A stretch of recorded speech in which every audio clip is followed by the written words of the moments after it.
ازواج مطہرات نے پوچھا یا رسول اللہ صلی اللہ تعالی علیہ وسلم کیا آج سے آپ کی بیویوں پر سونا چاندی پہننا حرام ہو گیا؟ کیا ہم گھروں میں سونا چاندی نہیں رکھ سکتی؟ جواب سنیں، میرے آقا صلی اللہ علیہ وسلم ارشاد فرماتے ہیں اگر کوئی تم سے یہ کہتا ہے یہ تو شرک ہے کسی اور سے مانگنا، اللہ ہی سے مانگنا چاہیے، اللہ ہی دیتا ہے۔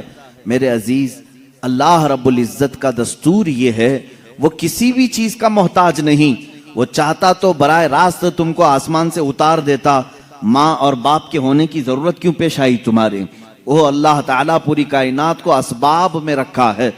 ایک عورت ایک مرد کے اختلاط سے بچہ دنیا میں آتا ہے، یہ سب کو معلوم ہے کہ اللہ ماں اور باپ کا محتاج ہے، بغیر ماں باپ کے بھی اللہ بچہ پیدا کر سکتا ہے، لیکن اس نے کائنات کا نظام اسباب پر رکھا ہے۔ تمہیں وہ چاہے تو اناج سیدھے بارش برسا کر کے دے دے، لیکن نہیں، اس نے اسباب پر رکھا ہے کہ تم زمین کے اندر ایک بیج بوؤ گے، وہ کومپل کی شکل میں اگے گا، پھر پودا آئے گا، پھلیاں ہوں گی، اناج آئے گا، پھر کاٹو گے، پھر گھر میں اناج آئے گا۔ یہ اتنے مراحل سے جو گزارا جا رہا ہے، کیا اللہ اس چیز کا محتاج ہے؟ نہیں، محتاج نہیں، لیکن اس کا قانون ہے وہ دنیا کی تمام چیزوں کو اسباب پر رکھا ہے۔ عزیزان گرامی، اس نے قرآن بھی ہمیں ڈائریکٹ نہیں دیا، چاہتا تو پورے انسانوں کو ایسی قرآن سنا دیتا، نہیں، بلکہ اپنے نبی کے سینے کے واسطے سے قرآن پہنچایا ہے۔ ایمان ہم تک رسول کے ذریعے سے آیا۔ ان تمام چیزوں میں جب تمہیں کوئی شک و شبہ نہیں ہوتا تو پھر رسول پاک صلی اللہ تعالی علیہ وسلم کی بارگاہ کے متعلق اگر ہم یہ کہیں وہاں سے شفا بھی مل سکتی ہے، اولاد بھی مل سکتی ہے، مال و متاع بھی مل سکتے ہیں، تو پھر شرک اور بدعت اور خرافات کے فتوے کیوں یاد آتے ہیں؟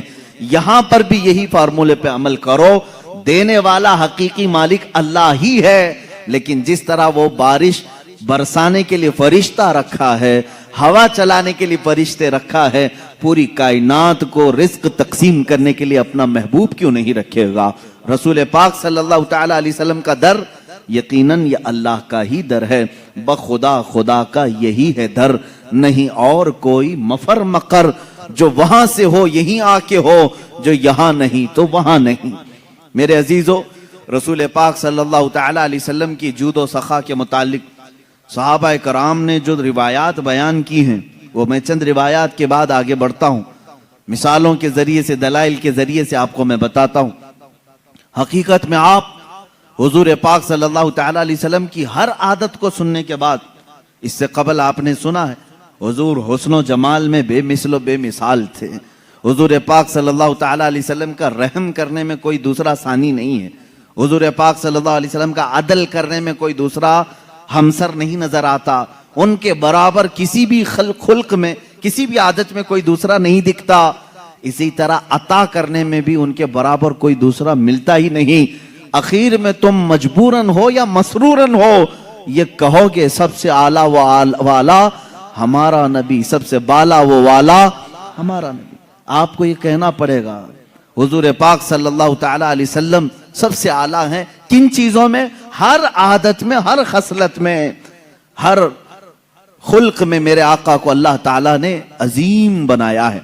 عزیزان گرامی، رسول پاک صلی اللہ تعالی علیہ وسلم کی سخاوت کے متعلق فرماتے ہیں صحابہ، خاص طور پر رمضان کا مہینہ جیسی آتا، اللہ کے نبی صلی اللہ تعالی علیہ وسلم اتنا عطا کرتے کہ پورے 11 مہینے میں اتنا نہیں ہو۔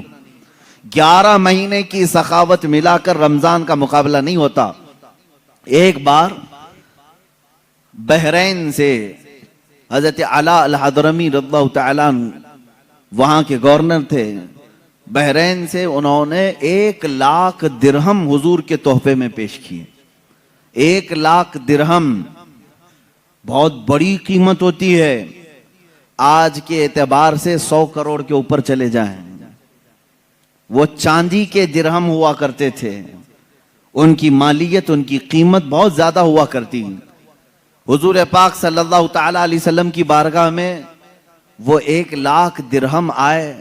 صحابہ فرماتے ہیں حضور اکرم صلی اللہ تعالی علیہ وسلم نے مسجد نبوی کی فرش پر وہ سب بکھیر دیا اور بیٹھے رہے، یہاں تک کہ پورا دن حضور صلی اللہ تعالی علیہ وسلم ان اشرفیوں کے پاس، ان درہموں کے پاس بیٹھے رہے، مدینے والوں کو آواز دیا جاتا رہا، لوگ اپنی اپنی حاجتوں کے مطابق آتے تھے، اپنے تھیلے بھر بھر کر لے جاتے تھے، یہاں تک کہ حضرت عباس رضی اللہ تعالیٰ عنہ آئے، حدیث میں ہے انہوں نے اتنا جمع کیا کہ وہ اٹھا کر لے جا نہیں سک رہے تھے، اٹھا نہیں پا رہے تھے۔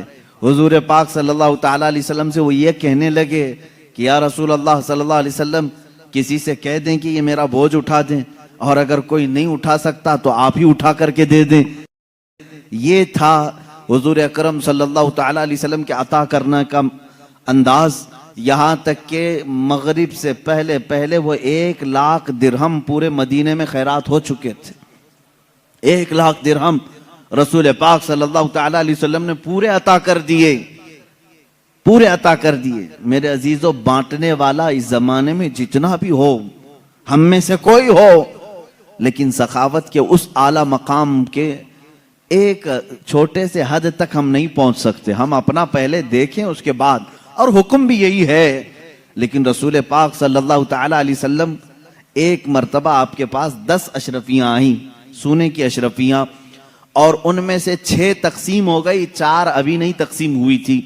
حضرت عائشہ صدیقہ رضی اللہ تعالیٰ عنہ فرماتی ہیں وہ 4 گھر میں تھیں تو رات بھر حضور پاک صلی اللہ علیہ وسلم آرام ہی نہیں کیے، صبح تک جاگتے رہے۔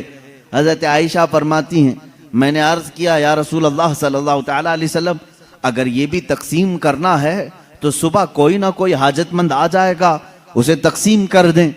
حضور اکرم صلی اللہ تعالیٰ علیہ وسلم فرماتے ہیں عائشہ مجھے ڈر لگتا ہے کہیں صبح ہونے سے پہلے میری موت نہ آ جائے اور میرے گھر میں یہ 4 درہم پڑے رہ جائیں۔ یہ اللہ کے نبی صلی اللہ تعالیٰ علیہ وسلم کے عطا کرنے والا معاملہ تھا۔ ایک بار حضرت عائشہ صدیقہ رضی اللہ تعالیٰ عنہ فرماتی ہیں یہ آخری زمانہ ہے میرے آقا صلی اللہ علیہ وسلم کا، گھر میں تشریف لائے اور ارشاد فرمانے لگے میری ازواج مطہرات میں سے جس کے پاس بھی سونا یا چاندی ہے، اگر وہ چاہے تو اللہ کی بارگاہ میں صدقہ کر دے۔ اپنی بیویوں کے سونے چاندی کو خیرات صدقہ کرنے کے لیے حضور اکرم صلی اللہ علیہ وسلم نے فرمایا میرے عزیزو، یہ فرض اور واجب نہیں آپ کے اوپر، لیکن میں میرے نبی کی سخاوت آج عرض کر رہا ہوں، سخاوت عرض کر رہا ہوں۔ ازواج مطہرات نے پوچھا یا رسول اللہ صلی اللہ تعالیٰ علیہ وسلم، کیا آج سے آپ کی بیویوں پر سونا چاندی پہننا حرام ہو گیا؟ کیا ہم گھروں میں سونا چاندی نہیں رکھ سکتی؟ جواب سنیں، میرے آقا صلی اللہ علیہ وسلم ارشاد فرماتے ہیں یقیناً تم رکھ بھی سکتی ہو، پہن بھی سکتی ہو، سونا اور چاندی زیورات تمہارے لیے حلال ہیں، رکھ بھی سکتی ہو، پہن بھی سکتی ہو، مگر تمہارے شوہر محمد صلی اللہ تعالیٰ علیہ وسلم اپنے متعلق فرماتے ہیں میرا یہ ارادہ ہے، میری یہ تمنا ہے کہ میں دیکھ رہا ہوں میرا آخری وقت آ چکا ہے، میں اپنے رب کے حضور جانے والا ہوں، تو میری یہ تمنا ہے کہ میں اس حال میں اللہ سے ملاقات نہ کروں کہ دنیا میں میرے گھر میں سونا اور چاندی پڑا ہوا ہو۔ میں سونے اور چاندی کا مالک بن کر کے اللہ کی بارگاہ میں نہیں جانا چاہتا، میں فقیرانہ زندگی میں اللہ کی حضور حاضر ہونا پسند کرتا ہوں۔ یہ رسول کریم صلی اللہ تعالیٰ علیہ وسلم کے وہ اخلاق کریمانہ ہیں۔ عزیزان گرام وقار، پوری زندگی پاک آپ دیکھیں، مال سے محبت میرے آقا صلی اللہ علیہ وسلم نے نہیں فرمائی۔ ہاں آپ کے لیے قدر ضرورت، بلکہ آپ زندگی میں اسلام کی روش پر چلتے ہوئے کروڑوں کما لیں، اسلام اس کو ناجائز نہیں کہتا، لیکن اگر تمہارے اوپر مال کی محبت کا غلبہ آ گیا، وہ غالب آ گیا، تو یہیں سے تمہاری بربادی کے بھی دن شروع ہو جاتے ہیں۔ کبھی ایسا اگر دل میں آنے لگ جائے کہ مال پورا میرے پاس ہے، زکوٰۃ نکالوں کہ نہیں نکالوں، سمجھ جانا کہ مال نے تمہارے دل پر غلبہ کر لیا ہے۔ تمہارے پاس 100 روپے تھے، 5 روپے کوئی سوال کرنے والا آ گیا تھا، تمہارے دل میں یہ خیال آنے لگ جائے 5 اس کو دوں یا نہ دوں، تو سمجھ لو کہ غلبہ تمہارے دل پر مال کا آ گیا ہے۔ 95 پر پھر تم یعنی کانے نہیں ہو، قناعت نہیں کر رہے ہو، صبر نہیں ہے تمہیں، 5 کے جانے پر بھی صبر دل میں نہیں آ رہا ہے، تو سمجھ لو کہ دل میں محبت مال کے غلبہ پا چکا ہے۔ یہیں سے برائیوں کے اثرات شروع ہوتے ہیں۔